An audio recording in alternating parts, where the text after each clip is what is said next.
What? What are you doing here? Everyone is asking, why are the airlines canceling flights to one of the most touristic and beautiful islands in the Caribbean? In this video, I'll show you the main reason why this mess was created, plus the context so you can decide if you should travel or not, and if so, when is the best time to visit the Pearl of the Antilles. My name is Manu Rosso, and I'm a professional geoscientist and travel agent with 15 years of experience in the field.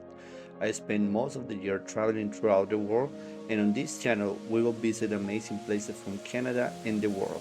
I'll also show you the best tips to get the most out of your trip without breaking the bank. So grab your passport because our journey starts now. Let's start by saying that Cuba is one of the most beautiful islands, not only on the American continent but in the world. Its beaches are just stunning, with white sand that covers most of its shoreline, and its people is warm, cool, and hospitable. But throughout almost half of the 20th century and what has been done so far on this one, Cuba has been suffering from shortages of almost every essential good and service. The all-inclusive resort system is another story, but we'll keep it for another video. And why is this shortage happening? I'll try to explain it as quickly and easily as possible. Long story short, let's start by saying that Cuba is only 90 miles away from the US by sea. I mean, it's literally its fifth closest neighbor, only just behind Canada, Mexico, Russia, and the Bahamas. Basically, what happened is that Fidel Castro took over power in 1959, with the help of the US, by the way. A few years later, in 1962, the President Kennedy imposed an embargo on the island, preventing Cuba from trading with any other country that had relations with the US. Remember that this was the time of the Cold War between the US and the Soviet Union. For years, Cuba's only significant trade was with the Soviet Union, but it was too far away, until 1999, when Hugo Chavez won the elections in Venezuela and started supplying the fuel and goods that the island needed to survive. Cuba also received help and had trade relationships with other countries like Mexico, the European Union, Turkey, China, but its main supporter was always Venezuela. That support continued until January the 3rd of the present year, when the US captured the ruling dictator of Venezuela, Nicolas Maduro, and pushed for a transition to democracy, a process that is still going, but as a result of the US asked to the so-called interim government to stop the oil shipments to Cuba. The consequence, with no oil coming from anywhere, because Cuba is not an oil producer, the whole system is falling apart. Oil is used for everything, basically. Electricity, public services, keeping food frozen. So if there is no fuel for electricity, there is no fuel for planes. And as a result, flights from Canada and many other countries have been canceled.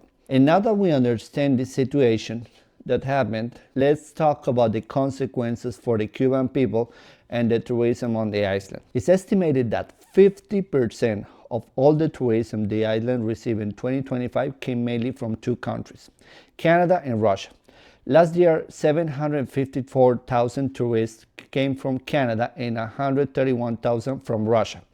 Although there is no official information because they are communist. Let's put it into context. It is estimated that the total number of travelers to Cuba last year on 2025 was around 1.8 million, generating revenue of approximately 971 million US dollars.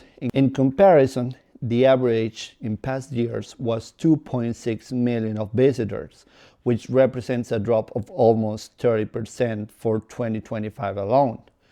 Now, imagine what will happen knowing that nearly 100,000 people out of the almost 10 million who live in the country are going to be laid off. Fortunately, as a travel agent, I feel proud that I recommended my customers not to travel to Cuba after I saw the January 3rd situation in Venezuela. As a Latin American, I saw this coming like a domino effect.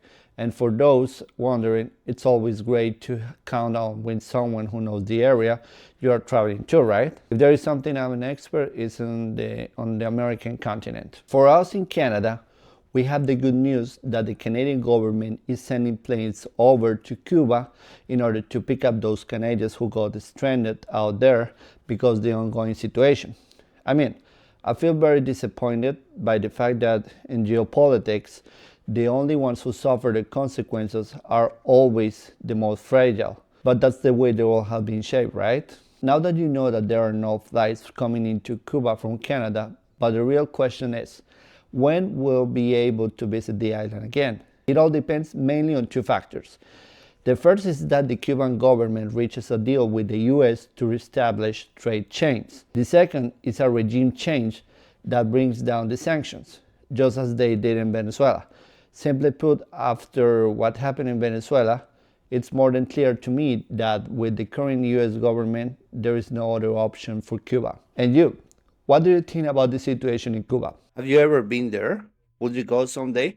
Let me know in the comments down below and tell me if you agree or not with my prediction for the island. Remember that I'll be posting fresh videos every week about the beauty of Canada and Latin America. I'll also show you tips on how to make the best budget trips. And please don't forget to subscribe to the channel, ring the bell, and follow me on my social media. Thanks for watching, and I'll see you on the next video.